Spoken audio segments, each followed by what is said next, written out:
కానీ వాళ్ళలా కాదు. నా చేతిలో డబ్బు కాదు, కవిత ఉంది.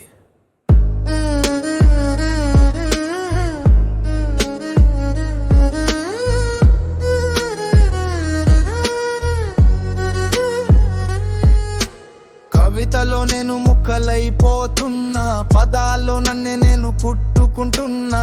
కవిత చదువుతుంటేరా ఏమిరా నువ్వు అంటున్నారు, డబ్బు సంపాదించురా అంటుంది ఈ లోకం.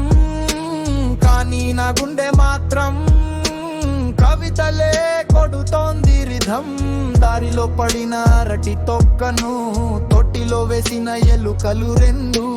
మనుషుల కంటే వాటికే ఎక్కువగా ఉంది బాధ్యత తెలుసు. ఏమిరా ఏమిరా అంటారు, నన్ను కలలు కంటున్నానని నవ్వుతారు. కానీ భ్రమేలోలా కొత్త ప్రపంచం పుడుతుంది.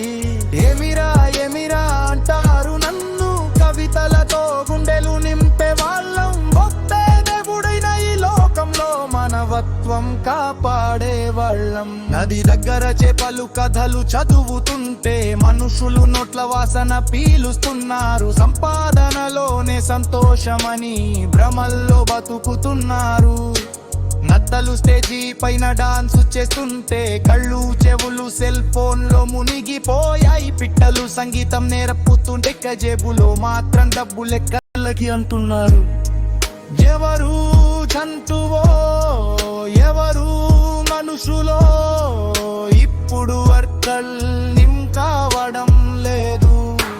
జిరాఫీలు రంగులతో ఆనందం వేస్తుంటే మనుషులు భూముల కోసం పరిగెడుతున్నారు. ఏనుగులు కవిత్వం చదువుతుంటే మనుషులు పుస్తకాలకు దూరవుతున్నారు. మరకటాలు ఫిడేలు వాయిస్తుంటే ఆశలు బంగారాన్ని కౌగిలించుకుని పుంగున్నాయి. గుండెల్లో ప్రేమ లేకపోయినా బ్యాంకుల్లో నోట్ల కట్టలు పెరుగుతున్నాయి. అదే కవిత చదివాను నేను, ఈసారి నాలాంటి వాళ్ళు చేరారు. బొట్టబొట్టుగా కవితను గుండెల్లో నింపుకుని వారి పైరులా తలలు పారు. వాళ్ళు మమ్మల్ని చూసి మళ్ళీ అన్నారు ఏమిరా, కానీ వాళ్లకు తెలియదు భ్రమే సృజనాత్మకతకు మొదటి మెట్టు, కాలానికి మార్గదిక్కు.